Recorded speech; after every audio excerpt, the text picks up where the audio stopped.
네, 하나님 말씀 보도록 하겠습니다. 마태복음 12장 33절부터 37절까지의 말씀입니다. 마태복음 12장 33절부터 37절까지의 말씀, 저와 여러분이 한 절씩 교독하고 마지막 절은 합독하도록 하겠습니다. 교독합니다. 나무도 좋고 열매도 좋다 하든지 나무도 좋지 않고 열매도 좋지 않다 하든지 하라. 그 열매로 나무를 아느니라. 독사의 자식들아, 너희는 악하니 어떻게 선한 말을 할 수 있느냐?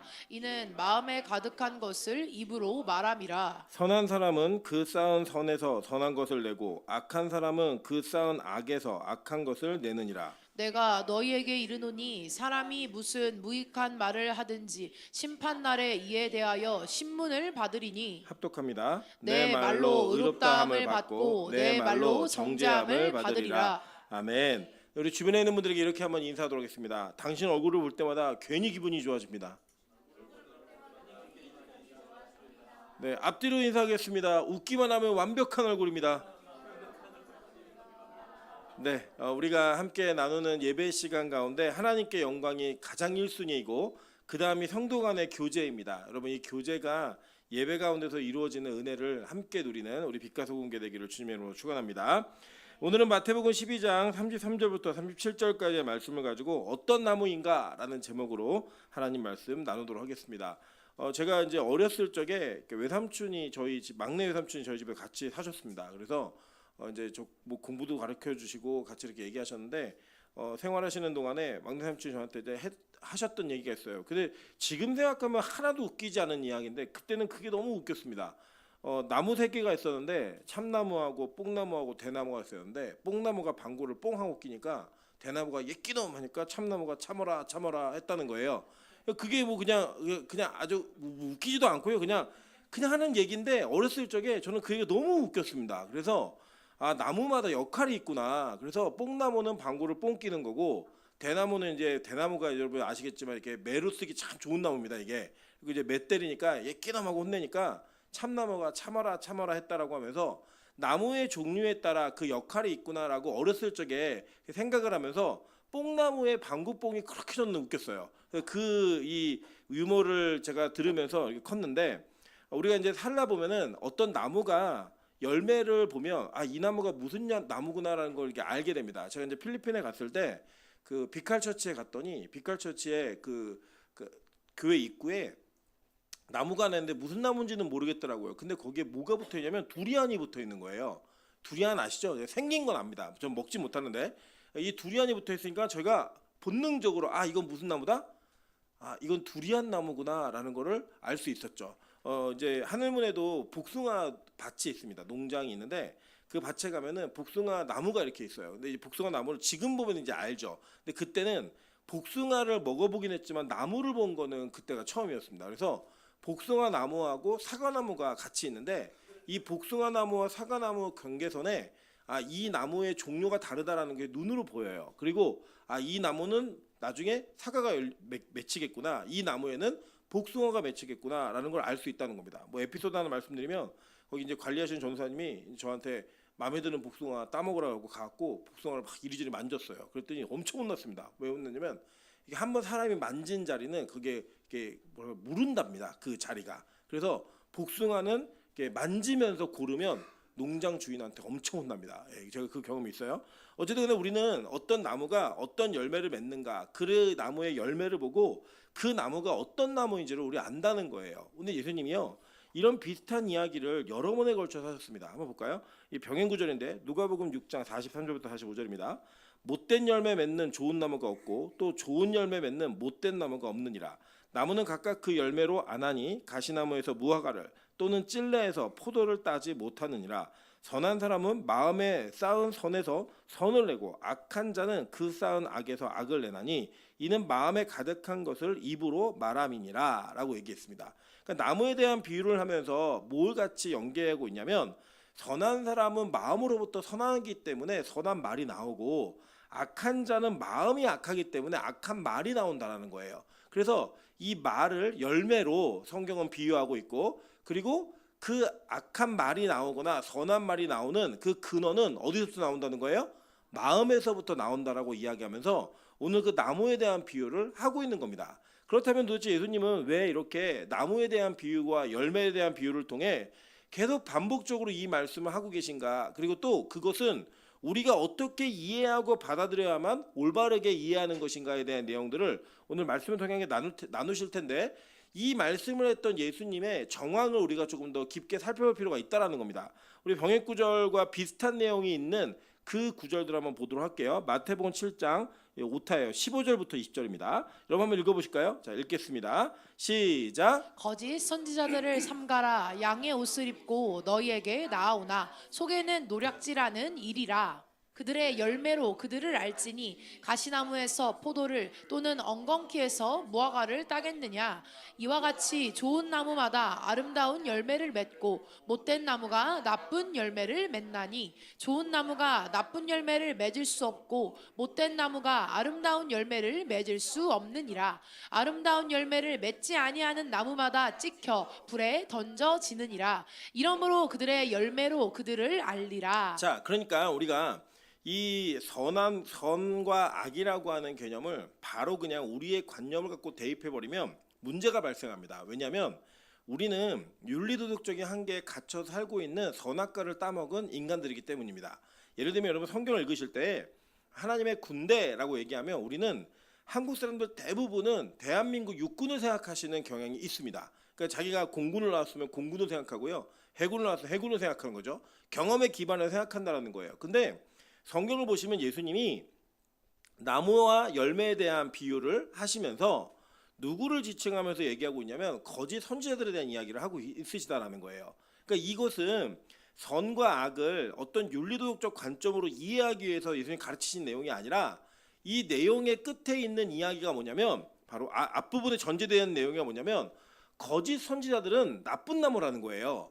그리고 참 선지자가 좋은 나무라는 겁니다. 여러분 오늘 이 본문도 우리가 여기만 딱 띄워보셨지만 이 앞에가 무슨 내용이었냐면 예수님께서 안식일에 손 마른 사람을 고치셨어요.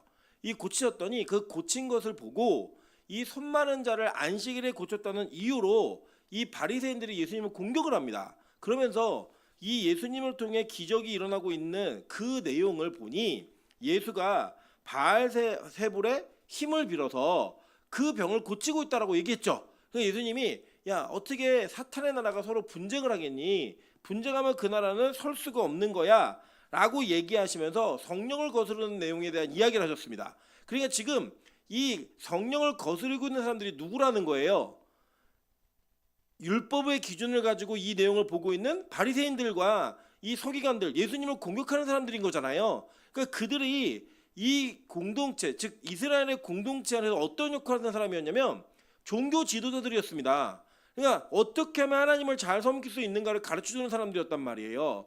그런데 그 사람들에게 예수님은 정확하고 분명하게 니네 나쁜 나무야 라는 이걸 얘기하고 계신 거예요. 그러니까 오늘 여기서 말하고 있는 선과 악의 개념은 윤리도덕적 관점으로 봐야 되는 선과 악의 개념이 아니라 하나님의 복음과 예수 그리스도를 어떻게 이해하고 전달하는가의 그 여부에 따라 선과 악을 구분하고 있고 이 악한 나무와 좋은 나무, 못된 나무와 좋은 나무를 구분하고 있다는 거예요. 그러니까 이것을 여러분 잘 이해하셔야 돼요. 오늘 이 본문의 내용을 그냥 단편적으로만 보시면 착한 일을 하고 착한 말을 하는 사람과 나쁜 일을 하고 나쁜 말을 하는 사람을 구분해서 혼내고 칭찬하고 이런 내용이구나 이렇게 이해하실 수 있는데 사실 대부분이 이런 설교를 하시면 이 본문으로는 그런 설교들을 많이 하시거든요. 근데 오늘 그 내용이 절대 아니라는 거예요. 그럼 도대체 이 내용의 본질은 무엇이며 우리가 어떤 나무인가를 살펴볼 수 있는 그 판별의 기준이 무엇인가를 오늘 말씀을 통해 한번 근거들을 찾아보도록 하겠습니다. 자, 야고보서 3장 10절부터 12절 한번 볼게요. 한 입에서 찬송과 저주가 나오노도다. 내 형제들아 이것이 마땅하지 아니하니라. 샘이 한 구멍으로 어찌 단물과 쓴물을 내겠느냐. 내 형제들아 어찌 무화과 나무가 감람 열매를 포도나무가 무화과를 맺겠느냐. 이와 같이 짠물이 단물을 내지 못하느니라 라고 얘기했어요. 그럼 잘 아시는 것처럼 야고보서는 우리의 믿음과 행위가 동일하다라는 이야기를 가르치는 성경이에요. 그러니까 이 믿음과 행위가 동일하다는 게 무슨 이야기냐면 의미가 같다라는 게 아니라 이 믿음이 뿌리라고 하면 이 행위는 열매로 반드시 맺어진다라는 거예요. 그래서 진짜 믿음이 있는 사람이 어떤 열매를 맺는가를 이야기하면서 그 믿음에 대한 이야기를 하는 내용이 야고보서 내용입니다. 근데 야고보가 그것을 반대하고 이 믿음은 있는데 나는 열매가 없다라고 얘기하는 사람들에게 그들을 지적하고 말씀으로 정확히 판단해 주면서 하는 얘기가 뭐냐면 한 입에서 찬송과 저주가 같이 나올 수 없다는 거예요. 그러니까 너네가 믿음이 있는데 어떻게 그렇게 나쁜 말을 할 수 있겠니? 찬송을 하면서 저주가 있다. 이거 무슨 얘기냐면 너 믿음 없어 이 얘기예요. 그러니까 올바른 믿음의 소유가 되지 않은 사람들에게 경고하는 메시지라는 겁니다. 자, 그러니까 이 내용은 거짓 선지자들 일관되게 얘기하는 게 뭐냐면 믿음으로 예수를 보지 못하는 자들에게 믿음이 무엇인가를 가르치고 있는 본문의 내용이라는 거예요. 자, 그러면 이 거짓 선지자들, 이 나무에 대한 비유를 통해 항상 등장하고 있는 거짓 선지자들의 특징이 무엇인가? 이 성경의 내용을 통해 한번 보도록 하겠습니다. 신명기 13장 1절부터 3절입니다. 너희 중에 선지자나 꿈꾸는 자가 일어나서 이적과 기사를 내게 보이고 그가 내게 말한 그 이적과 기사가 이루어지고 너희가 알지 못하던 다른 신들을 우리가 따라 섬기자고 말할지라도 너는 그 선지자나 꿈꾸는 자의 말을 청종하지 말라. 이는 너희의 하나님 여호와께서 너희가 마음을 다하고 뜻을 다하여 너희 하나님 여호와를 사랑하는 여부를 알려하사 너희를 시험하심이니라 라고 얘기했어요. 여러분 좀 시간이 지나긴 했지만 넷플릭스에서 나는 신이다라는 프로그램을 제작해서 방영한 내용이 있습니다. 거기 보시면 우리나라의 이단들의 가지고 있어서 특징과 사건들을 나열하고 있는데 거기에 제가 아주 인상 깊게 봤던 사람이 누구냐면 정명석이었어요. 이 정명석이라는 사람이 초등학교밖에 나오지 못했는데 저는 뭐 이게 종교적 능력은 학력에 비례한다라고 보지는 않습니다. 그런데 이 사람이 처음에 전도했던 사람들이 누구냐면 자기가 하숙해 살고 있는 지역에 있었던 이 서울대생과 이대생들이었어요. 그러니까 여러분 이제 좀 이해가 되지 않지 않습니까? 우리가 보시면 이해가 되지 않는 건 초등학교를 나온 사람이 서울대생과 이대생을 전도를 했는데 그들이 그의 말을 들으면서 그를 하나님으로 인정했다는 거예요. 하나님으로. 근데 그 근거가 무엇인가? 그 내용에 여러 가지가 있겠지만 좀 이렇게 추격해서 얘기하면 이런 거예요. 어느 날 어떤 형제네 아버지가 돌아가셨는데 어머니가 돌아가셨는데 의사가 사망 진단을 내렸다는 거예요. 근데 정명석이 뭐라고 얘기했냐면 그 엄마 산다고 얘기한 거예요. 그래서 진짜 병원에서 사망 진단이 내려진 사람을 살리는 일이 벌어졌습니다. 그러니까 그걸 보고 이제 그때부터는 뭐가 필요 없어요. 학력, 뭐 학벌, 뭐 재산 이런 거 아무 필요 없는 거예요. 그냥 그 이적 하나로 인해서 그는 뭐가 된 거예요? 신이 돼버린 거예요. 10월 달에 눈이 올 거라고 얘기했다. 예배 끝나면. 그래서 정말 눈이 오더라는 거예요. 그거를 본 사람들이 가졌던 감정은 뭐냐면 저 사람이 나보다 뭐 학벌이 낮다, 뭐 저 사람이 나보다 뭐 말을 잘 못한다 이런 거 아무 의미 없어요. 여러분 한번 생각해 보실까요? 예를 들어 저는 1시간을 설교하는데 여러분 변화가 안 돼요. 근데 뭐 미나영 교사가 올라와가지고 한번 손댈 때마다 여러분 다 병이 났고 얼굴이 막 피부가 좋아지고 막 이런 일이 벌어지는 거예요. 여러분 누가 설교하기 원하겠어요? 그렇죠. 민조원사가 매주 설교하라. 매 타임마다 설교해라. 이게 우리의 모습이에요. 왜냐하면 어떤 기적과 이적을 통해 우리는 그 기적과 이적의 그 짜릿함을 맛보는 희열감이 그 어떤 것과도 비교할 수 없는 그런 게 있거든요. 내 상식을 뛰어넘는. 그래서 여러분 잘 보세요. 그 어떤 선지자가 나타나갖고 꿈꾸는 자가 일어나서 이적과 기사를 보인다는 거예요. 여러분 이게 적그리스도의 특징이었죠. 요한계시록에 보면 적그리스도가 하늘로부터 불을 낸다고 얘기했단 말이에요. 그 불을 내놔서 사람들에게 하는 목적이 뭐냐 미혹하게 한다라고 얘기했어요. 이 미혹하게 한다는 의미가 뭐냐면 하나님이 아닌 다른 신을 따라 섬기게 하는 그 일들을 하게 만든다는 겁니다. 여러분 그러니까 뭐 이만이나 이런 사람들 보면 우리가 왜 저 사람 믿지? 왜 저 사람 막 퍼레이드하면 막 경찰도 아닌 사람이 붙어갖고 막 이런 일을 왜 하지? 우리 의문이 있잖아요. 근데 그들이 아무 의미 없이 그걸 하겠어요? 그들 나름대로 이적과 기사를 경험한 거예요. 거기서. 근데 그 이적과 기사를 경험한 다음에 그 다음이 중요한 거예요, 여러분. 그럼 기독교에는 이적과 기사가 있어요, 없어요? 있잖아요. 우리 옆 사람에게 인사하겠습니다. 내가 기적입니다. 네, 여기 여러분이 예배드리고 있는 게 기적이잖아요. 근데 그 이적과 기사를 기독교 안에도 있습니다. 흔히 말하는 병이 낫고 사람이 바뀌어지고 죽은 자가 살아나고 이런 일들이 있다고요, 진짜 기독교 안에도. 근데 여러분 이게 진짜인가 가짜인가를 구별하는 판별식이 있어요. 뭔지 아세요? 그런 일이 벌어지고 난 이후에 그 일을 벌린 사람과 사건에 집중하고 있다면 그 이단이에요. 그런데 만약에 그 사건이 벌어졌는데 그 모든 것을 누구에게 영광을 돌리면 하나님께 영광을 돌리면 그거는 기적이 진짜 맞다고요. 그러니까 이게 너무 쉬운 거예요. 그리고 여러분 그 제가 몇 번 설교 시간에도 얘기했는데 우리나라에 박혁이라는 전도자가 있어요. 전도사도 아니에요. 전도자라고 얘기를 해요, 자기를. 이 사람의 영상을 보고 우리 교회 어떤 지체가 저한테 물었어요. 이분 영성이 어떠냐고 물은 거예요. 그러니까 제가 볼 땐 여러 번 본 것 같아요. 여러 번 본 것 같은데 일단 이 박혁이라는 사람이 보니까 제가 보니까 잘생겼어요. 네.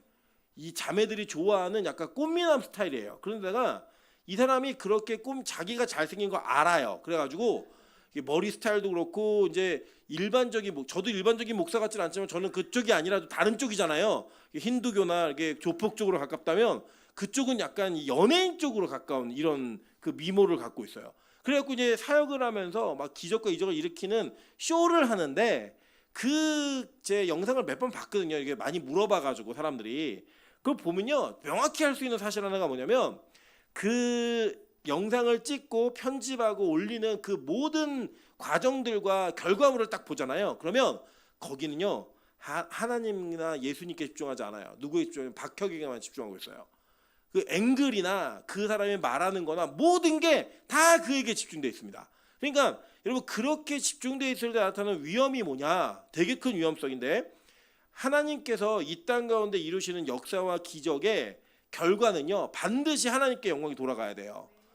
여러분 그거를 여러분 절대 무시하시면 안 됩니다. 예를 들어 빛과 소금 교회가 부흥을 했어요. 뭐 예를 들면 우리 이승전 사님이 우리 교회 와가지고 막 설교할 때마다 막 3,000명씩 회개하는 역사가 벌어져가지고 이 건물을 막 사고 막 이런 일이 벌어진 거예요. 근데 여러분이 이승재 이렇게 얘기하면 그거 이단이에요. 이단이 될 가능성이 높다고요. 그럼 뭘 영광 돌려야 돼요?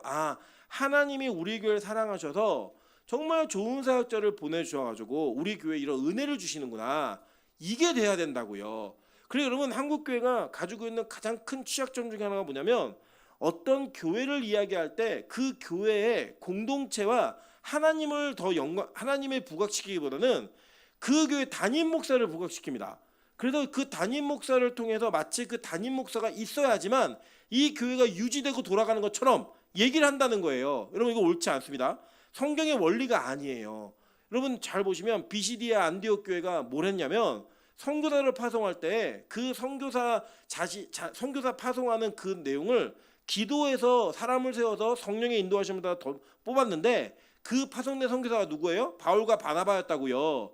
여러분 그 뒤에 교회 지도자들 같이 기록되어 있는 사람들 이름만 나오고 아무 역할이 등장하지 않아요. 그 내용은 무슨 내용이에요? 그 교회에서 가장 유능한 두 사람이 선교사로 파송됐어요. 그리고 나머지 그 교회가 죽었느냐? 아니에요. 계속 돌아갔죠. 여러분 그게 바로 성경이 이야기하는 원리라고요. 여러분 잘 보세요. 어떤 선지자가 어떤 목사가 기적과 이적을 일으키고 막 꿈으로 막 사람들의 일을 맞춰요. 근데 그 사람이 하나님보다 자기를 더 섬기게 만든다. 자기에게 종속되어 있게 만든다. 여러분 그거 이단입니다. 절대 속지 마세요. 여러분 성경이 이걸 지적하고 있다는 거예요. 분명하게. 그래서 볼까요? 예레미야 23장 16절부터 17절입니다. 만군의 여호와께서 이와 같이 말씀하시되 너희에게 예언하는 선지자들의 말을 듣지 말라. 그들은 너희에게 헛된 것을 가르치나니 그들이 말한 묵시는 자기 마음으로 말미암은 것이요 여호와의 입에서 나온 것이 아니니라. 항상 그들이 나를 멸시하는 자에게 이르기를 너희가 평안하리라 여호와의 말씀이니라 하며 또 자기의 마음이 완악한 대로 행하는 모든 사람에게 이르기를 재앙이 너희에게 임하지 아니하리라 하였느니라 라고 얘기했어요. 여러분 잘 보니까 뭐라고 했냐면 예언하는 선지자들의 말을 듣지 말라는 거예요. 왜 듣지 말라냐면 이 예레미야는 배경이 뭐냐면요. 예레미야는 이 유다가 너무 죄를 많이 져갖고 야 니네 망할 거야. 하나님 메시지 계속 그거예요. 니네 망할 거고 70년 동안 포로로 끌려갈 거다. 이게 메시지라고요. 그 예레미야가 뭐랬냐면요. 포위되어 있는 성 안에서 너희들 70년 동안 포로가 되는 게 하나님 뜻이니까 성문을 열고 항복해라. 이게 예레미야의 주된 메시지였어요. 그랬더니 이 시대에 모든 선지자들이 예레미야의 뺨을 때리고 예레미야를 지적하면서 뭐라고 했는지 아십니까? 무슨 소리야? 2년이면 해결돼 라고 얘기했다고요. 그러니까 2년과 70년 이 메시지를 들었을 때 우린 뭘 택하고 싶을까요? 여러분 2년을 택하는 게 우리 인지상정이고 우리가 당연히 그게 위로가 되죠. 이 고통을 2년만 견디면 되겠다. 우리 남자분들 잘 체감이 안 되시면 군대를 70년 갔다 오는 거고 2년 갔다 오는 거고 뭐가 좋으세요? 그 남자예요? 남자인가 보네. 예, 2년이 훨씬 낫죠. 그죠? 2년을 갔다 오면은 내가 제대가 가능하다라고 얘기하면 우리 뭐 참을 수 있잖아요, 좀. 근데 70년이 복무 기간이에요. 이거 어떻게 참아요? 못 참는 거예요. 여러분, 저는 비록 요원으로 다녀왔지만 다시 군대에 재입대하는 꿈을 꾸고 울었습니다, 진짜. 너무 힘이 들어가지고. 그랬던 기억을 되살아보면 우리는요, 나한테 안 좋은 것 같은 내 유익에 반하는 말을 하는 그런 메시지나 설교자를 우리 좋아하지 않아요. 누굴 좋아하냐? 야, 너네 괜찮아. 하나님 멸시했지만 걱정하지 마. 너희 평안할 거야. 이렇게 얘기해 주는 사람을 좋아한다는 거예요. 또 보세요. 완악한 대로 자기 마음대로 행동을 하는데 그 사람한테 재앙이 절대 임하지 않을 거니까 걱정하지 마. 이 얘기를 해주는 게 좋다는 거예요. 여러분, 제가 실제 들은 이야기예요. 제가 뭐 어딘지는 말씀 안 드리지만 제가 섬겼던 교회 담임 목사님이 저희 한 부교육자들 앉혀놓고 이렇게 말씀하셨어요.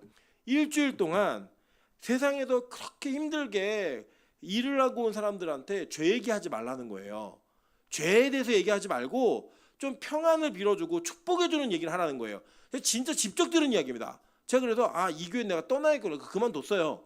예, 얼마 지나지 않아서. 이유가 뭐냐면 여러분, 성경은요 우리에게 뭘 말하고 있냐면 하나님 뜻대로 행해서 하나님을 경외하는 자에게는 은혜가 임하고 하나님을 멸시하는 자에게는 재앙이 임한다고 얘기해 줘야 돼요.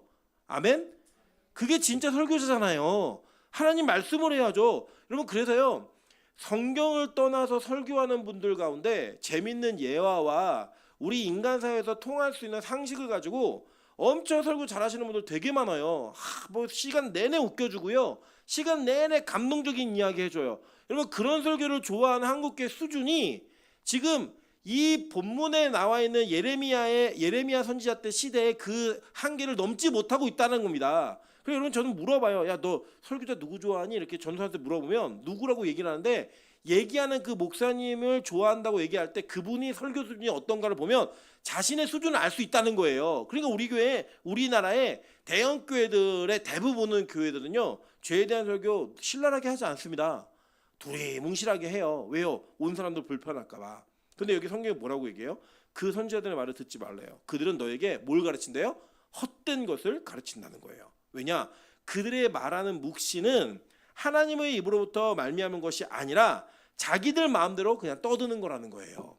여러분, 그래서 인본주의적 설교와 사람을 위로하는 설교를 조심하십시오. 성경은요 하나님의 말씀의 기준이 되어서 하는 것이 진짜 옳은 설교이고, 성경이 죽는다고 얘기하면 죽는다고 가르쳐줘야 돼요. 성경이 산다고 얘기하면 산다고 가르쳐줘야 된다고요.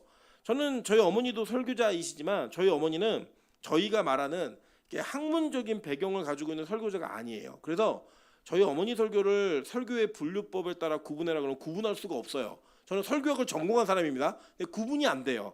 근데 누군가 원장님 설교가 어떤 설교하라고 물어보면 저 이렇게 대답을 해줘요. 뭐라고 얘기해 주면 저희 어머니 설교는 하나님의 마음을 설교하는 설교자입니다. 이 얘기를 해요. 성경 본문이 화를 내면 화를 내고요, 성경 본문이 울면 같이 울어요. 성경 본문이 우리에게 축복을 하면 같이 축복을 하고요. 이게 설교를 통해 이루어져야 된다고요. 비록 제가 성경적 지식으로 따지면 저희 어머니도 월등해요. 의심하지 마세요. 진짜 월등해요. 그런데 그 월등함 속에 하나님의 마음의 설교가 담겨져 있지 않으면 저의 설교를 통해 사람이 안 바뀌더라니까요. 근데 진짜 그 마음이 담겨지니까 때로는 제가 볼 때 그거 아닌데, 틀린 게 되게 많은데, 그런데 그 설교를 통해 하나님 일을 하시더라는 거예요. 그러면 나중에 우리가 심판대 앞에 섰을 때, 제가 어제도 우리 이승준 전사님이 한 3시 반인가 4시쯤에 설교를 마치고 올린 거예요. 제가 이렇게 마지막에 이렇게 얘기했어요. 야, 우리 잘하는 설교자 하지 말고 올바른 설교자 해보자. 죽는 그날까지. 여러분, 잘하는 설교자는요 세고 셌습니다. 진짜 많아요. 말 한마디에, 말 한 문장에 사람을 감동시키는 설교자 진짜 많아요. 저는 그런 능력이 없어요. 그런데 저는 하나님 앞에 어떤 설교자가 되고 싶냐면 죽는 그날까지 하나님 올바른 설교자로 살겠습니다, 이 얘기를 하고 싶다고요. 여러분, 그게 왜 필요하냐면 그 올바름의 기준이 바로 하나님 말씀이기 때문이에요. 저 우리 빛가서공교회가 막 화려한 막 문법과 미사여구가 붙어있는 이런 설교와 기도가 난무하는 교회가 되기를 원치 않습니다. 그럼 어떤 교회가 되길 원하냐? 하나님의 말씀이 그대로 전달되는 그런 교회가 되길 원해요. 하나님의 마음이 그대로 표현되어지는 기도가 있는 그런 교회가 되기를 소망합니다. 여러분, 그래서요, 거짓 선지자의 특징이 뭐냐면요, 죄에 대한 얘기 안 해요. 심판에 대한 이야기 안 해요. 다 괜찮다는 거예요. 그렇지 않습니다, 여러분. 여러분, 그래서요, 때로는 뭐 설교 듣다가 그럴 때 있잖아요. 나한테 하는 얘기인가? 여러분, 우리 모두한테 하는 얘기예요. 우리 모두가 동일한 죄를 같이 짓고 있기 때문에. 그래서 괜히 설교의 어떤 부분 갖고 저건 날 두고 얘기인가, 시험 들고 그러지 마세요. 우리 모두의 이야기라고요. 그게 그 이야기를 들어야 하지만 찔림이 있어서 그래도 지금 오늘보다 내일 조금 바뀌어진 삶을 살려고 노력할 거 아니에요. 오늘 지금 내가 지은 죄가 폭로되어지고 드러남으로 인해 하나님께 회개할 수 있는 기회가 한 번이라도 더 있지 않겠습니까? 여러분, 그런 마음과 생각으로 하나님의 말씀을 그대로 들으시라는 거예요. 여러분, 거짓 선지자의 특징을 또 하나 보겠습니다. 신명기 18장 22절 다 같이 한번 읽어보겠습니다. 시작. 만일 선지자가 있어 여호와의 이름으로 말한 일에 증언도 없고 성취함도 없으면 이는 여호와께서 말씀하신 것이 아니요 그 선지자가 제 마음대로 한 말이니 너는 그를 두려워하지 말지니라. 네, 이 말씀을 보면 선지자가 여호와의 이름으로 말했는데 증언도 없고 성취함이 없으면 그는 여호와의 선지자라는 거예요, 아니에요? 아니라는 거예요. 여러분, 그래서 가끔씩 저희한테 이런 질문하세요. 목사님, 기도해 보셨어요? 뭐 이런 막 얘기를 해요. 그러면 저는요, 제가 응답받은 건 응답받았다고 얘기해요.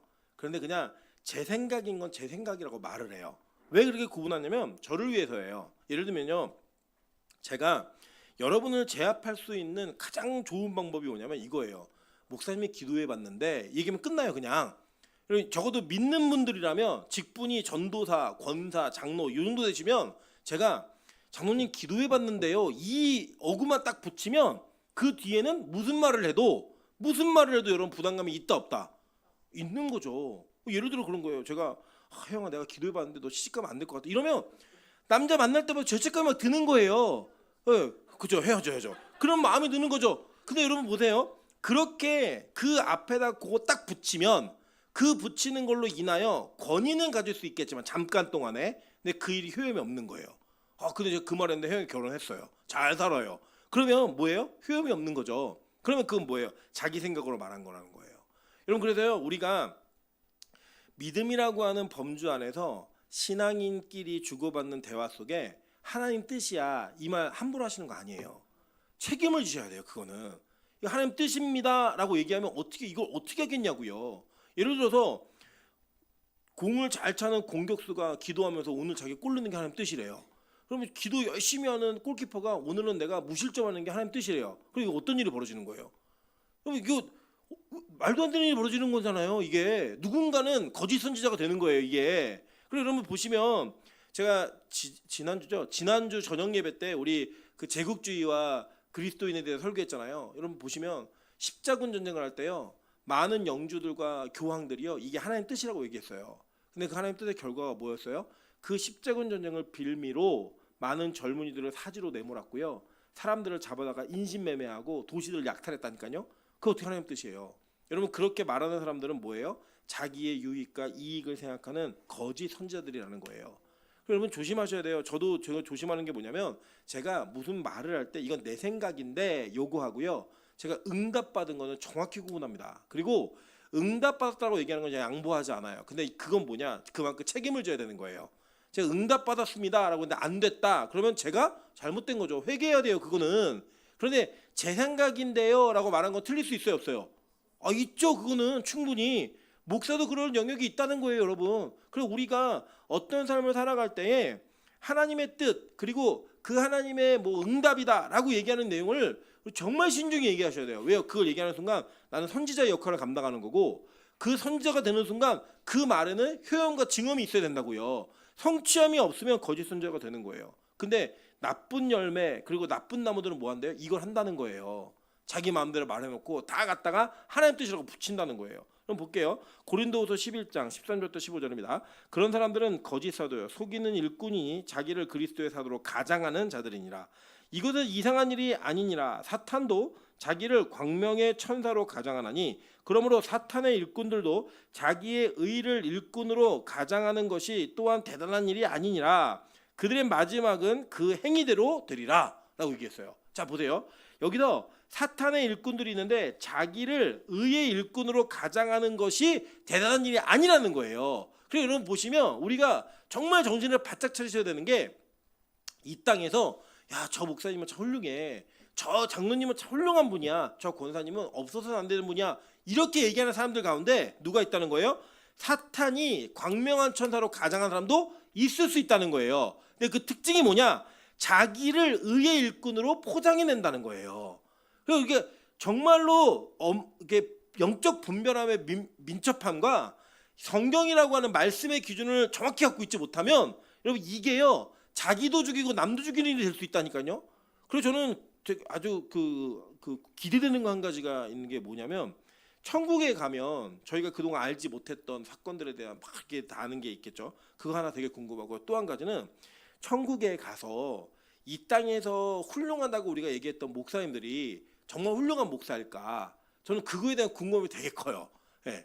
이제 어디까지가 진짜일까? 어디까지가 하나님이 인정하시는 설교자였고 목회자였는가? 이거에 대한 궁금함이 있어요. 이건 무슨 뜻이냐면 저 자신도 역시 그 기준과 판단 속에 판단을 받아야 되는 존재인데 이 두려움과 떨림이 저에게도 있다는 거예요. 아, 혹시 내가 잘못 성경을 가르치진 않을까? 내가 증거하는 말씀 속에 하나님보다 나를 더 나타내고 싶은 마음이 혹시 있지 않은가? 이거 되게 조심하셔야 되는 거예요. 여러분 마찬가지예요. 여러분에게, 저에게는 하나님께서 설교자라는 은사와 설교자라는 사명을 주셨죠. 그런데 여러분에게 각자에게는 다 각자의 은사들이 있으신 거예요. 근데 그 은사로 여러분이 자기의 영광을 취하고 그것을 하나님으로 가장해서 기독교 안에서 장사해 먹고 있으면 여러분 다 지옥 갑니다. 제가 정확히 말씀드릴게요. 다 지옥 가요. 이게 내가 가지고 있는 재능을 뽐내 가지고 나를 드러내야지 하는 순간 다 지옥 간다고요. 여러분 그게 성경이 말하고 있는 거짓 사도, 거짓 그리스도인들에 대한 이야기예요. 그래서 여러분 재능이 많은 분들은 그 재능이 많은 것만큼 철저하게 자기 자신을 하나님 앞에 굴복시키고 하나님의 그늘 안에서 떠나지 않는 일에 최선을 다해야만 합니다. 여러분 그리고 우리 교회도 재능 있는 사람들 많잖아요. 음악적으로 재능 있는 사람들, 각자 자기 나름대로 영역에서 재능 있는 사람들 진짜 많다고요. 근데 그걸 자기의 의로 삼고 마치 그냥 포장만, 하나님께 영광이라는 단어만 포장한다 그래서 그게 다 영광이 되는 게 아니라는 거예요. 하나님 그 마음에 있는 근본 본질을 다 아신다니까요. 꿰뚫어 보시는 분이기 때문에 이거 아는 거예요. 그래서요, 보세요. 그 종교 지도자라고 여겼던, 그리고 자기 스스로 자칭했던 바리새인들에게 예수님 뭐라고 얘기하세요? 나무에 대한 이야기 한 다음에 34절 보세요. 독사의 자식들아 해버린다고요. 여러분 이게 막 문학적 표현 같으시죠? 우리나라 욕으로 얘기하면 개새끼들아 얘기하는 거예요.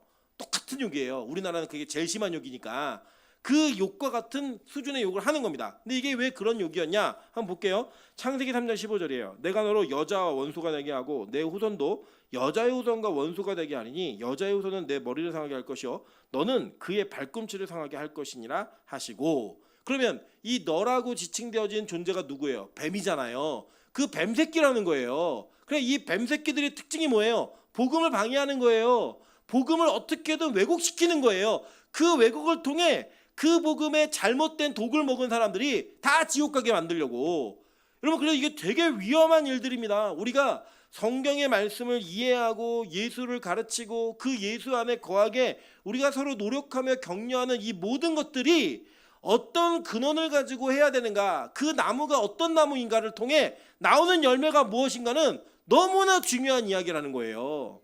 그래서 여러분 여기서 뭐 구제하려고 누구에게 뭐 10,000원 더 주고 20,000원 더 주고 이런 걸로 선함과 착함을 얘기하는 게 아니에요. 지금 이 선과 악은 예수 그리스도의 복음을 어떻게 전달하고 이해하고 있는가, 그걸 어떻게 가르치고 있는가에 대한 문제를 얘기하는 거라고요. 이 내용 자체가. 보세요. 이 독사의 자식들, 그러니까 이 뱀새끼들이 하는 일이 뭐냐면, 자 계시록 12장 9절이에요. 큰 용이 내쫓기니 옛뱀 곧 마귀라고도 하고 사탄이라고도 하며 온 천하를 꿰는 자라. 그가 땅으로 내쫓기니 그의 사자들도 그와 함께 내쫓기니라. 이 사람들의 특징, 이 마귀들의 특징이 뭐냐면 온 천하를 꿰는, 미혹하는 자라는 거예요. 그리고 여러분 보시면 우리가 볼 때는 신천지나 이런 사람들 보면 정말 말도 안 되는 내용들을 믿잖아요. 근데 그게 왜 가능한지 아세요? 영적 능력이 있기 때문이에요. 그래서 그 능력으로 꿰는 거예요, 사람을. 그 꿰기 때문에 그게 쉽지가 않은 겁니다. 그리고 여러분 이 접촉이라고 하는 신천지 이런 이단들과의 접촉을요 수월하게 생각하시면 안 돼요. 왜냐? 영적 교류가 이루어집니다. 영적 교류가 이루어지기 때문에 그 교류 속에서 무슨 영이 임하냐? 미혹하는 영이 임해서 꿰다는 거예요.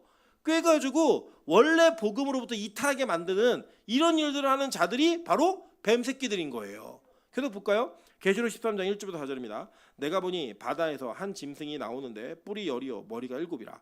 그 뿔에는 10 왕관이 있고 그 머리들에는 신성 모독이라는 이름들이 있더라. 내가 본 짐승은 표범과 비슷하고 그 발은 곰의 발 같고 그 입은 사자의 입 같은데 용이 자기의 능력과 보좌와 큰 권세를 누구에게 줬다?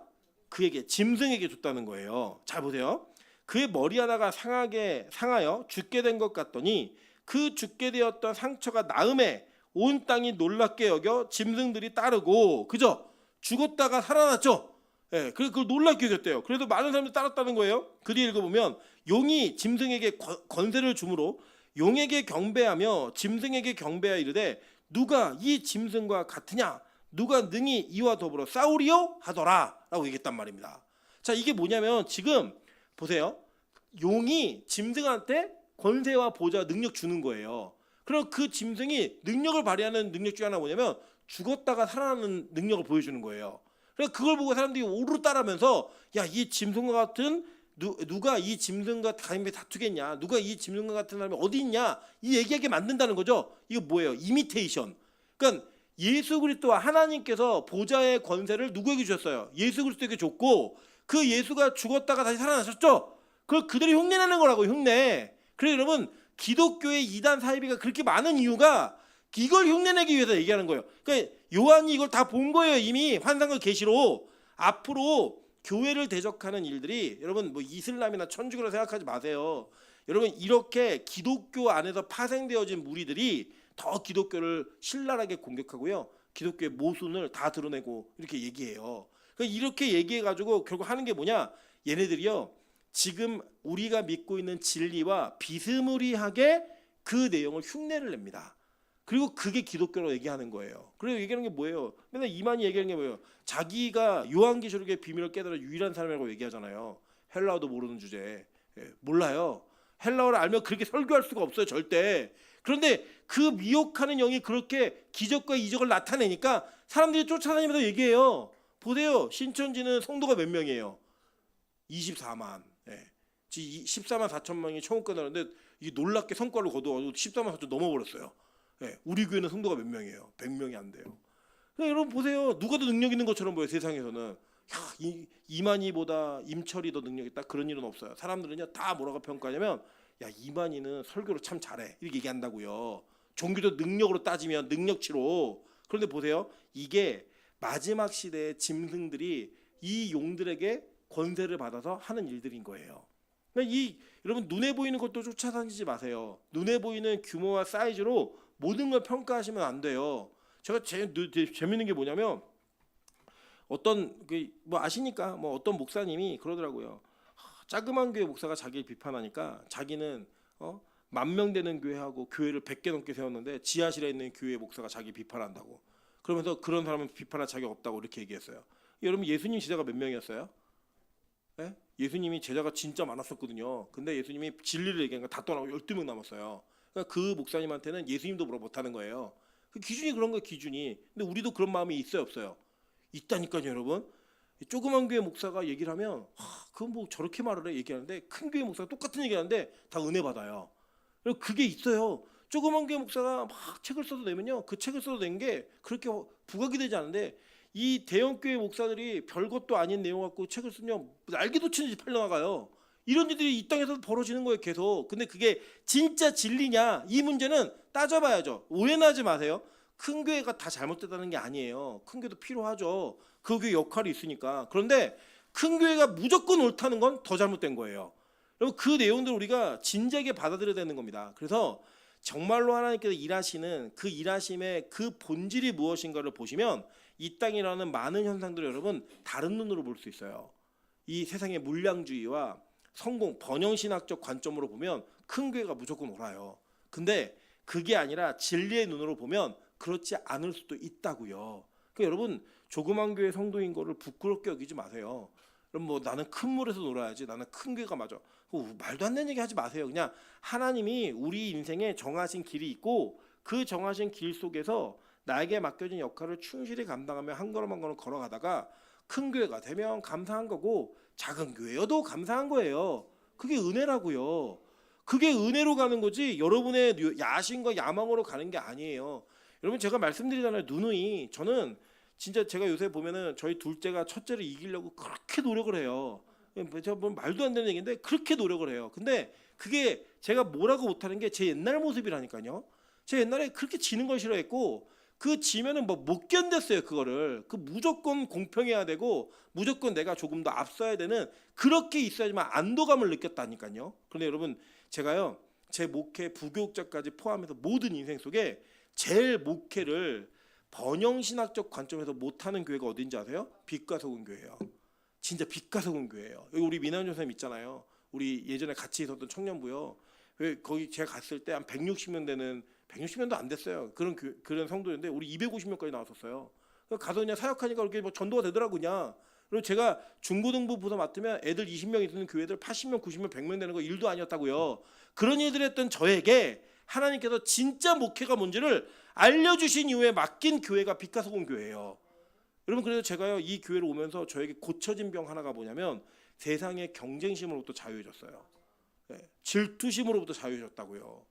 여러분 그게 하나님이 저에게 주신 은혜예요. 은혜. 그리고 여러분 이거를 거짓 선자들은 자극한다니까요. 지금 한국 교회에 유능하다고 얘기하는 설교들 대부분요 이런 설교를 해요. 너희들 열심히 노력해가지고 마이너에서 메이저가 돼야지. 이걸 얘기한다고요. 미친놈들 같아요. 제가 볼 때는 성경을 제대로 안다면 그렇게 얘기할 수 없어요. 복음을 제대로 이해한다면 그렇게 말할 수 없다고요. 근데 옛날에 그 미친놈이 저였어요. 옛날에 그 미친놈이. 여러분 교회에서 봉사를 시킬 때 애들 성적 순으로 뽑아가지고 성적 이하는 다 잘라버렸다고요. 제가 지금도 왜 그런 미친 짓을 했나 저 이해가 되지 않아요. 근데 제가 그때는 그 짐승을 섬기는 자였던 거예요. 제가 짐승의 원리를 갖고 살았던 자라고요. 근데 지금은 그렇지 않아요. 지금은 복음이에요. 복음. 그럼 도대체 선하다라고 얘기하는 이 선의 기준이 뭔가? 성경은 이렇게 얘기합니다. 마가복음 10장 18절이에요. 예수께서 이르시되 내가 어찌하여 나를 선하다 일컫느냐? 하나님 한 분 외에는 선한 이가 없느니라. 아멘 하세요. 이게 왜 중요하냐면요. 하나님의 선의 기준은 우리의 선의 기준과 달라요. 그래서 여러분 선악과를 따먹은 우리가 하나님처럼 됐잖아요. 여러분이 하나님처럼 된 아주 대표적인 그 증거가 선과 악의 개념을 여러분이 구분한다는 거예요. 여러분이 그 구분한다는 거예요. 본능적으로. 이 선과 악을요 단지 행위적인 도덕 윤리적 관점으로 보지 마세요. 그냥 내가 볼 때 좋은 거, 내가 볼 때 좋지 않은 거 이런 거 구분을 해요. 그리고 그 구분하는 게 바로 뭐예요? 하나님만이 하는 건데 그걸 우리가 우리의 기준으로 가져와 버렸다고요. 제가 오늘도 우리 그 김민정 간사가 옷을 입고 왔는데 한복처럼 생겨갖고 이거 한복이네 어때? 예배 전에 소리를 얼마나 크게 지르나? 아니야! 막 얘기하는 거예요. 왜요? 자기 싫은 거예요. 한복처럼 보이는 게. 그 자기가 베이지색을 하려다 이제 안 산대요, 자기. 여러분 이게 뭐예요? 저는 예뻐서 말한 거. 야 한복 같아 보여. 이렇게 얘기했더니 그렇게 화를 내는 거예요. 그건 뭐예요? 저를 볼 때 화가 나는 거죠. 이제 설교 시간에 한복 입은 거 보면 화가 나는 거죠. 보세요. 그게 뭐냐면 자기의 눈에 선의 기준이 따로 있는 거예요. 자기 기준에 악의 기준이 따로 있는 거예요. 제가 보면 진짜 웃겼던 게 우리 미선 자매가 성윤이 오빠 너무 잘생겼대요. 정신병자 아니에요? 네. 이해가 되지 않죠. 근데 그걸 얘기해요. 왜요? 자기 기준에 선이니까. 선이니까. 우리 희연 집사도요. 명수 형제가 그렇게 잘생겼대요. 희연 이상한 애예요. 그 자기 선이에요. 자기 선. 그러니까 이게 뭐냐면 성경은 이 모든 걸 다 부정해 버리는 거예요. 왜요? 그건 죄인들이기 때문에 그러는 거야라고 그냥 단정 짓는 거예요. 그냥 네가 옳아, 네가 틀려 이게 아니고 그냥 네가 그걸 판단하고 있는 것 자체가 넌 죄인이기 때문에 그런 거야. 얘기하는 거예요. 그러면서 얘기하는 게 뭐냐? 하나님만이 선이라는 거예요. 여러분 성경을요 정말 제대로 읽어보세요. 성경이 도덕적 윤리적이라고요? 절대 그럴 수 없어요. 진짜 절대 그럴 수 없다고요. 여러분 그럴 수 없는 성경의 그 윤리도덕을 넘어선 그 내용이 우리에게 불편해요. 불편한데 그걸 뭐라고 얘기하면 그거를 진리라고 받아들이는 자가 진짜 하나님의 선을 인정하는 사람이라는 거예요. 그러니까 이 선은 우리에게 있는 게 아니에요. 자 보세요. 로마서 8장 28절입니다. 우리가 알거니와 하나님을 사랑하느냐 곧 그의 뜻대로 부르심을 입은 자들에게는 모든 것이 합력하여 선을 이루느니라. 보세요. 이걸 마치 이렇게 이해하시더라고요. 하나님이 우리를 도와주셔서 우리가 선을 행할 수 있는 것처럼 이해하시는데 그런 내용이 아니라 합력해야지만 선이 된다는 거예요. 그러니까 우리 스스로 선을 이룰 수 있다 없다? 없다는 거예요. 아까도 우리 예배 전에 우리 박명희 권사님이 우리 모임 준비기도 모임하면서 우리 힘으로 노력하는 모든 게 다 악한 거라는 거예요. 여러분 그 고백을 하는 게 얼마나 큰 믿음인 줄 아세요? 아니 사람이 노력을 해야지 왜 노력을 안 해? 이게 우리 안에 이 마음이 근본적으로 있어요. 그래서 우리는 노력하는 거에 대한 강조와 그걸 격려받는 거를 당연하다고 얘기해요. 근데 그게 어떤 영역에서는 다 틀린 건 아니에요. 근데 중요한 거 신앙의 영역에서는요. 그거는 악이라고 얘기해요. 그래서 성경은 의도적으로 우리의 노력으로 무언가 이룰 수 있다라고 하는 근거를 다 기각해 버리는 거예요. 다 아니라고 얘기해 버리는 거예요. 너 그거 아니야. 하나님이 거절하는 건 뭐냐면 네 노력으로 뭐가 되는 게 아니야. 이거 얘기하는 거예요. 그리고 여러분 대표적인 게 뭐예요? 다듬지 않는 돌로 제단을 쌓아라는 거잖아요. 여러분 다듬지 않는 돌 그 뭐예요? 그냥 있는 돌로 산돌로 갖다가 하라는 거예요. 리빙스톤으로. 왜요? 제단이 죄를 사해지는 곳이었잖아요. 죄 사해지는 데는 네 노력이 필요 없어. 네 힘이 필요 없어 이거예요. 그래서 그 고대사회에서 하늘로 내려오는 불로 죄의 문제를 해결했잖아요. 이유가 뭐예요? 내 노력으로 불 내는 것 같고 안 된다는 거예요. 다른 불 쓴 놈들 죽었다고요. 나닥과 아비후가 그 자리에서 직사해 버리잖아요. 성경력을 너무 명확히 보여주고 있는 거예요. 그래서 뭐예요? 이 선이라고 하는 개념은 하나님이 함께 하셔야지만 유효한 거예요. 이게 중요한 겁니다. 잘 보세요. 예를 들어 이게 이런 게 있죠. 제가 임철 목사잖아요. 한 번은 제가 GPT한테 오래됐어요. 임철 목사는 어떤 사람이야? 이렇게 쳤더니 어느 절의 주지스님이래요. 저는 GPT가 정신이 나갔나 주지스님이라는 거예요. 근데 여러분 스님 중에 유명한 분이 또 철이라는 이름을 가진 분이 계시죠. 성철 스님. 예. 산은 산이요 물은 물이다. 이거 얘기한 분이 있잖아요.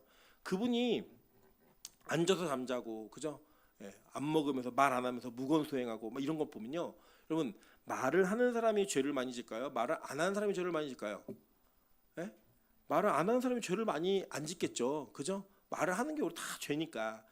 윤리도덕적인 관점으로 보면 그분의 선행, 그러니까 윤리적 관점에 대해 선의 개념으로 그분이 저보다 더 훌륭한 인간이에요. 저는 그거 인정해요. 훌륭한 인간이고 여기 앉아 계신 대부분의 분들보다 그분들이 더 훌륭한 분들이라고요. 그런데 여러분 잘 보세요. 만약에 그 훌륭하다고 생각하는 선을 행하는 능력을 오늘 성경이 얘기한다면 우리 다 죽어야 돼요 그냥. 예. 그런데 성경은 뭐라고 말하냐면 우리의 노력으로 우리 자신의 스스로의 노력으로 무언가를 하는 건 선이 아니라는 거예요. 합력해야지만 선이라는 거예요. 근데 이 합력하는 분이 누구예요? 예? 성령님, 예수님, 하나님 이 삼위일체는 우리 함께해서 그 함께하는 그 자체가 뭐라는 거예요? 선이라는 거예요. 어떤 행위가 아니라 함께하는 그것 자체가 선이라고 성경은 얘기하는 거라고요. 그럼 완전히 선의 개념이 틀린 거죠. 볼까요? 빌립보서 2장 12절부터 13절입니다. 그러므로 나의 사랑하는 자들아 너희가 나 있을 때뿐 아니라 더욱 지금 나 없을 때에도 항상 복종하여 두렵고 떨림으로 너희 구원을 이루라. 너희 안에서 행하시는 이는 누구래요? 하나님이시니 자기의 기쁘신 뜻을 위하여 너희에게 소원을 두고 행하게 하시나니. 그죠? 우리에게 소원을 두고 행하게 하신다는 거예요. 내가 행한 게 아니라 하나님이 행하게 하신다는 거예요.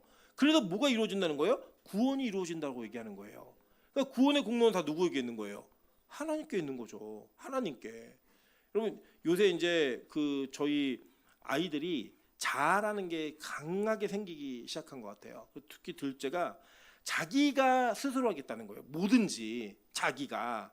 근데 그게요 우리가 볼 때는 이제 얘가 크네 이렇게 얘기하지만 신앙적으로는 그렇게 말하는 게 다 악이라고요. 신앙적으로는 무조건 하나님을 의지해야 돼요. 하나님만을 붙들어야 된다고요. 그리고 여러분 보세요. 이 선이라고 하는 이 선과 의라고 하는 개념을 성경은 그러니까 선은 히브리어로 토브예요. 그리고 이 의는 째덱이라고 얘기해요. 째데크 얘기하는데 이 차데카라고 얘기하고 이 두 가지가 성경은 구약에서 동일시 여기입니다. 그러니까 이 두 가지가 같이 일어나야 된다고 얘기하는 거예요. 그래서 뭐냐면 선과 의는 공유되어지고 함께 있는 1+1의 개념이에요.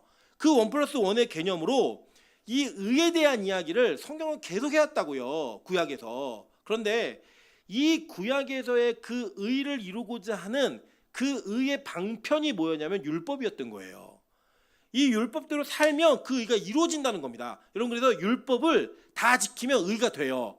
근데 그 율법을 다 못 지킨다고 얘기하는 거예요. 자, 볼게요. 로마서 3장 20절부터 22절입니다. 그러므로 율법 행위로 그의 앞에 의롭다 하심을 얻을 육체가 없나니, 그죠? 그러니까 율법으로는 원래 의를 얻을 수 있는데 율법의 행위로는 이 의롭다 하심을 얻을 육체가 있다 없다?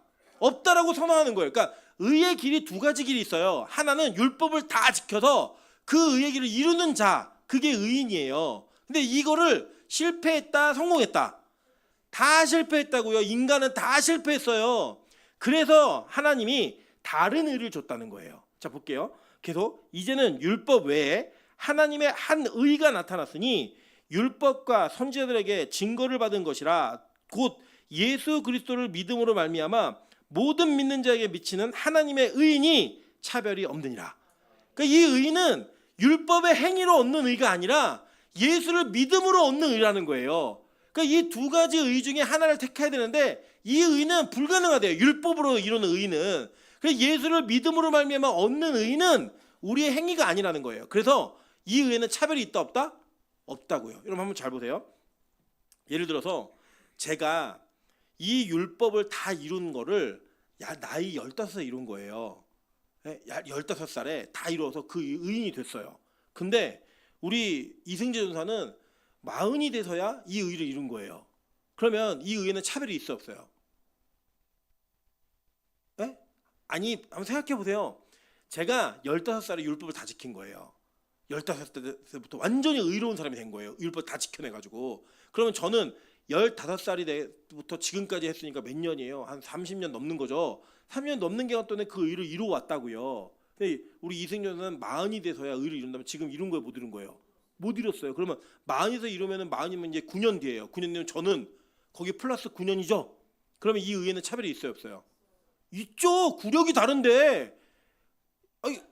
아니 이걸로 부정하세요, 여러분? 아니 그렇다는 게 아니라 가정을 하는 거예요. 이해하기 쉬우시라고. 그러니까 나의 행위로 이루는 의는 차별이 있어요, 여러분. 언제 이루었느냐, 그리고 얼만큼 이루었느냐, 그리고 몇 번 실패하고 이루었느냐, 이게 다 차별 고가로 들어가는 거라고요. 근데 예수를 믿음으로 이루어지는 의는 차별이 있어요, 없어요? 없다고요. 똑같아요. 평생 목사로 살면서 예수 믿는 사람이나 죽기 직전에 오른편에 십자가에 달려 죽다가 예수 믿는 강도나 예수 믿고 얻은 의예요. 그러니까 그 의는 예수님으로 얻은 의죠. 거기 우리께 포함돼야 안 돼요. 안 된다고요. 그래서 이 의는 뭐가 없어요? 차별이 없다라고 얘기하는 거예요. 그래서 보세요. 자, 마태복음 5장 20절이에요. 내가 너희에게 이르노니 너희의 의가 서기관과 바리새인보다 더 낫지 못하면 결코 천국에 들어가지 못하리라. 이 말씀을 오해하셔가지고 야, 바리새인들보다 말씀을 잘 지켜야 돼, 바리새인들보다 행위가 뛰어나야 돼, 이렇게 이해하시면 바보라고요. 예수님이 뭘 말씀하신 거냐면 봐라, 율법은 하나도 변하지 않아. 이거 변하지 않기 때문에 이건 너희가 이룰 수 있는 게 아니야.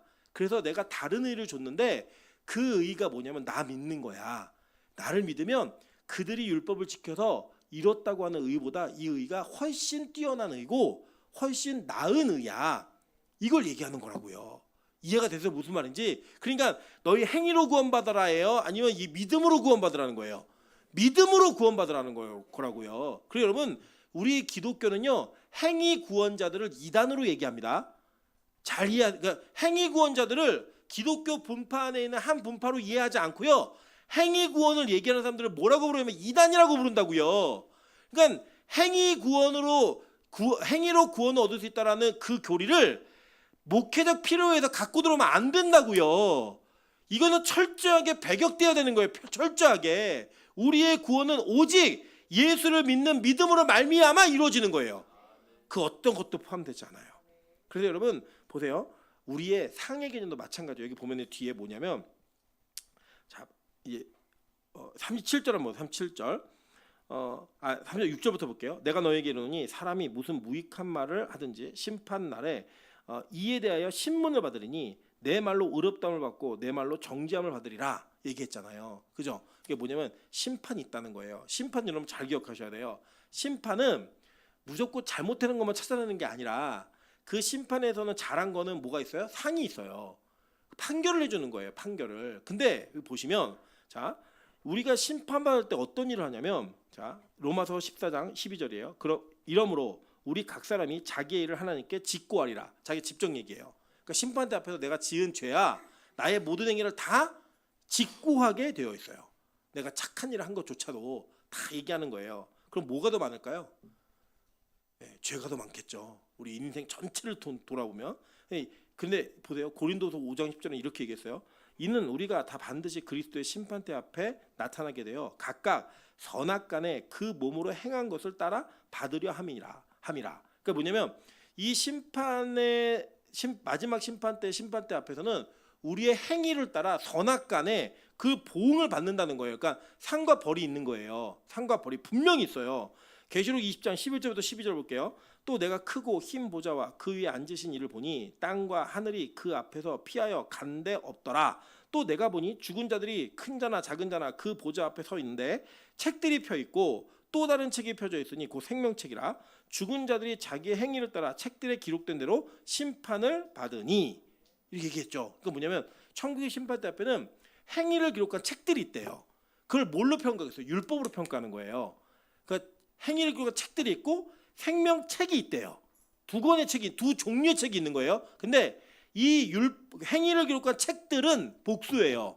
그죠? 생명책은 단수고. 그러니까 우리의 행위로 심판받을 내용이 어마어마하게 많은 거라고요. 근데 그 심판으로 따지면 우린 다 어떻게 돼요? 죽을 자들이에요. 근데 그 옆에 있는 생명책이 이 모든 걸 상쇄해 버리는 거예요. 그게 구원이라고요. 그게 복음인 겁니다. 여러분 근데 이렇게 복음으로 인해서 우리가 딱 천국에 들어가면요. 상이 있어요 없어요? 이게 기독교의 계속 논쟁인데 저 나름대로의 결론이 있어요. 천국에 가면 여러분 상이 있어요 없어요? 있어야죠. 여러분 안 억울하세요? 매일 예배드리고 천국 간 사람과 죽기 직전에 예수 믿은 사람 안 억울하세요? 똑같대요. 억울할 수 있죠. 그죠? 안 억울해서 거짓말이라니까 여러분. 여러분 야근하고 일주일 내내 쉬지 않고 일했는데 여러분 100만 원 받고 일주일에 한 번이라고 100만 원 받는 사람이 있어요. 여러분 억울하세요 안 억울하세요? 공평의 세상은 이렇게 얘기하시겠어요? 아니에요. 그렇게 얘기 안 한다고요. 우리는 그 마음으로 거기를 가게 되는데 잘 보세요. 아까 우리 얘기한 거 종합해 보는 거예요. 자, 선악이 하나님의 기준이었죠. 근데 그 선이 하나님과 연합함으로 이루어지는 거래요.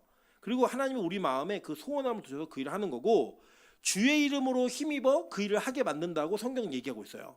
그런데 내가 가서 심판대 앞에 갔더니 내 행위들이 기록된 책이 있는데 여기 보니까 선한 행위도 있고 악한 행위도 있겠죠. 양은 물론 다르겠지만 그 선한 행위를 돌아보니까 나는 그럴 수 있는 사람이 아니에요. 근데 하나님이 나에게 그 마음을 주셔서 그 선을 한 거예요. 그 행위를 이루어낸 거라고요. 그러니까 이 선의 행위가 내 자랑이 될 수 있어요 없어요? 없는 거죠. 이게 어떻게 내 자랑이 되겠어요? 하나님이 내 마음에 그러니까 예를 들어서 여러분이 누굴 도왔는데 거액을 도왔어. 1억을 준 거예요. 누가 어려운 사람에게 1억을 줬는데 그 마음 하나님 주셨어요. 그래서 1억을 도운 거예요. 근데 돌아보면 여러분 솔직히 까놓고 여러분 1억을 누군가에게 줄 수 있는 사람이 아니에요. 아닌데 책에 봤더니 기록돼 있어. 내가 1억을 준 거예요. 불쌍한 임철 목사에게 1억을 준 거예요. 여러분이 그 1억을 주고 나서 행위가 기록된 책을 보니까 야 내가 1억을 줬네. 나는 그럴 사람이 아닌데. 왜요? 거기 쓰여져 있는 내용이 다 뭐예요? 남의 거 훔친 거, 뺏은 거, 욕심낸 거 다 그런 것만 기록돼 있는데 내가 이런 행위를 했다고 돌아봤더니 이게 누구로부터 온 마음이에요? 하나님이 마음을 주셔서 그 일을 하게 된 거예요. 그래서 여러분 자랑할 수 있어요 없어요? 없어요. 우리 다 들통났어요. 다 직고해가지고. 그래서 여러분 마지막 천국에 가면 무슨 일이 벌어지는지 아세요? 잘 볼게요. 계시록 4장 9절부터 11절이에요. 그 생물들이 보좌에 앉으사 세세토록 살아계시는 이에게 영광과 존귀와 감사를 돌릴 때 24장로들이 그러니까 24는 뭐예요? 구약의 12, 신약의 12 장로들 그러니까 전체 신구약의 모든 교인들을 대표하는 그 대표의 상징이었던 거예요. 이 상징, 이 모든 성도가 뭐 했어요? 이 앞에 엎드려 세세토록 살아계시는 이에게 뭐 했습니까? 경배했고 그 뒤가 중요해요. 자기 뭐예요? 관, 이게 면류관이에요. 이 단어가 자기 면류관을 보좌 앞에 들이며 이르되 뭐라고 얘기해요? 우리 주 하나님이여 영광과 존귀와 권능을 받으시는 것이 합당하오니. 예, 이게 누구 거라는 거예요? 하나님 거라는 거예요. 천국 가면 여러분 진짜 여러분보다 더 영광스러움의 자리에 있는 분들이 계실 거예요. 예, 계실 거라고요. 막 면류관 쓰고 이런 분들 계실 거예요. 근데 우리가 그거 부러워하지 않아요. 그분들도 그거 갖고 자랑하지 않아요. 여러분보다 면류관을 덜 쓴 분들도 계실 거예요. 못 쓴 분들도. 천국에 가면 노숙자가 있을 거예요. 꽃밭에 있는. 근데 우리가 그분들을 보면서 우월감을 가지지 않아요. 그분들 역시 우리 보면서 열등감 가지지 않아요. 왠지 아세요? 그게 다 하나님이 맡기신 역할대로 이랬기 때문에 그거는 우리의 영역이 아닌 거예요. 자랑할 수가 없는 거라고요. 부러워하지 않아도 되는 거고요. 열등감을 느끼지 않아도 되는. 여러분 이해 안 되시죠? 왜냐? 우리는 이 땅에서 그걸 항상 열등감으로 가니까, 항상 질투와 시기심으로 가니까. 그런 나라가 아니라는 거예요. 그게 바로 하나님 나라는 거예요. 그래서 이 선과 악은 우리가 결정하는 게 아니에요. 누가 하세요? 하나님이 하시는 거예요. 그걸 믿는 게 성도라고요. 그 나무가 좋은 나무라고. 이걸 말하는 게 좋은 나무라는 거예요. 예수로 말미암아 얻는 구원, 그 은혜가 무엇인지를 말하는 게 좋은 나무고, 그거 아니라 우리의 노력을 얘기하는 게 못된 나무라고 성경 우리가 오늘 가르치고 있는 겁니다. 여러분 선악의 기준을요, 이 땅에 선행으로 이해하지 마세요. 이건 그걸 가르치는 본문이 아니에요. 오늘 예수님은 야 안식일에 이 손 마른 자 고치는 게 니를 보기에 그게 안 좋은 일이야? 내가 생명을 아끼는 일인데 너희들이 볼 때 니들 율법에 어긋나니까 이게 바알세불이 했다고? 그게 너희가 바로 나쁜 나무인 거야. 좋은 나무는 그렇게 생각하지 않아. 좋은 나무는 예수 그리스도에게 젖붙인 나무야. 좋은 나무는 그 젖붙임으로 말미암아 사는 나무이고, 너의 행위를 자랑하고 너의 행위를 인정받고 싶은 그게 좋은 나무가 절대 아니야. 오직 하나님 은혜로 했구나. 그게 진짜 좋은 나무라고 성경 오늘 얘기하는 겁니다. 우리 빛과 소금 교회는 진짜 좋은 나무만 있는 교회가 되길 소망합니다. 정말 좋은 나무. 그래서 저는 여러분 하나님의 나라에서 우리를 보실 때 우리 교회가 조경이 잘 된 교회이기를 바라요. 못된 나무 없이 다 좋은 나무만 있어서 조경이 잘 된 그런 교회가 되기를 주님의 이름으로 축원합니다. 같이 한번 찬양으로 기도하겠습니다. 우리 보소서 주님, 나의